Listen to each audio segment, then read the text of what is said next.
नमस्कार, मकर संक्रांतीच्या तुम्हा सर्वांना शुभेच्छा। आज मी तुम्हाला झटपट होणारे तिळाचे लाडू दाखवते आणि अशा प्रकारे केले मी सांगते तशा तुमचे लाडू अजिबात चुकणार नाही।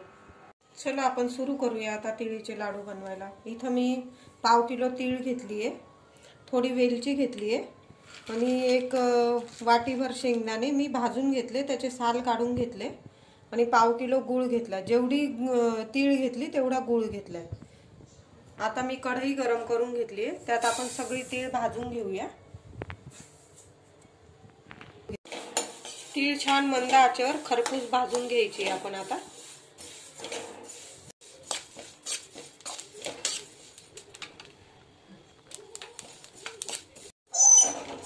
तीळ आपली छान भाजली गेली आहे, आता मी तीळ काढून घेते।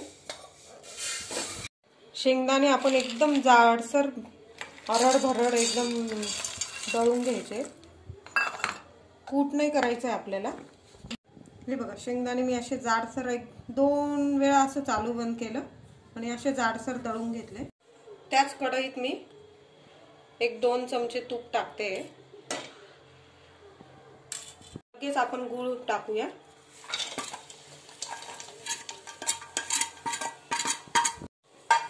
गूळ मी चांगला बारीक कापून घेतला म्हणजे लवकर पाक तयार होतो आपला।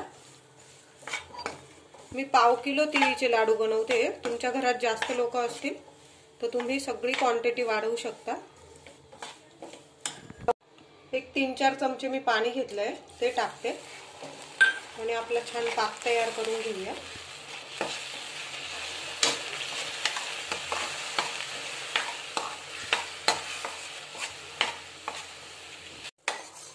आपला पाक छान होतोय, 2-3 मिनिटं आपण अजून करून घेऊया।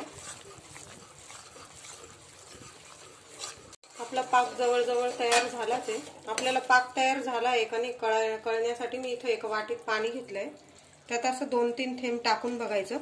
जर पाक तिथल्या तिथं थांबून राहिला तर आपला पाक तयार आहे। आता बस, आता मी गॅस बंद करते आणि ही तीळ आपण टाकून देऊया आता या।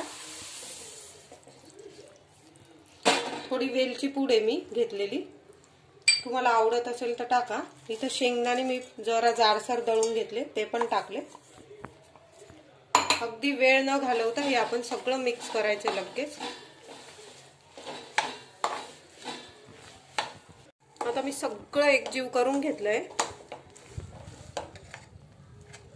आणि 1-2 मिनिटं यातली थोडी वाफ जाऊ देऊया, कारण आपले हात पण वाचवायचे आपल्याला। जास्त पण थंड नाही करायचं। आपलं मिश्रण मी 2 मिनिटं असं हवेशीर ठेवून घेतलं आणि हातांना दोघं हातांना थेंब थेंब पाणी लावून घ्यायचं आणि मग आपले लाडू वळायचे। काही त्रास होत नाही, एकदम छान वळले जातात।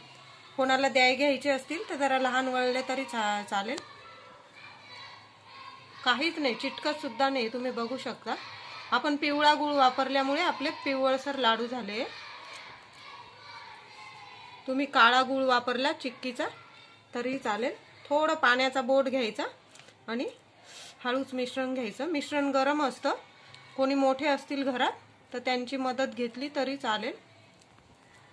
आपल्या आवडीनुसार जरा लहान मोठे लाडू वळा तुम्ही, अजिबात हाताला चिटकणार नाही।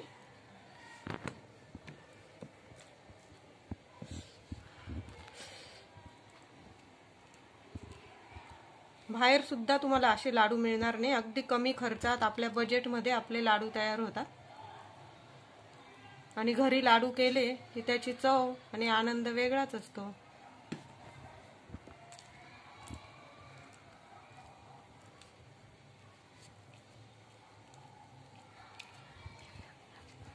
मी आता सगळे असे लाडू वळून मग तुम्हाला दाखवते। चला मी सगळे लाडू तयार करून घेतले। आपली कढई बघा, एक तीळ सुद्धा आपल्या कढईला चिटकले नाही। थोडं मिश्रण थंड झालं तर कढई गरम करून घ्यायची म्हणजे आपले छान लाडू वळता येतात। हे बघा सगळे लाडू एकदम चमकदार, एकदम छान लाडू तयार झालेले। चला आपले सर्व लाडू एकदम छान तयार झाले। आज तुम्हाला माझी तिळाच्या लाडूंची रेसिपी आवडली असेल तर माझ्यासाठी लाईक करा, शेअर करा, सबस्क्राइब करायला विसरू नका। धन्यवाद।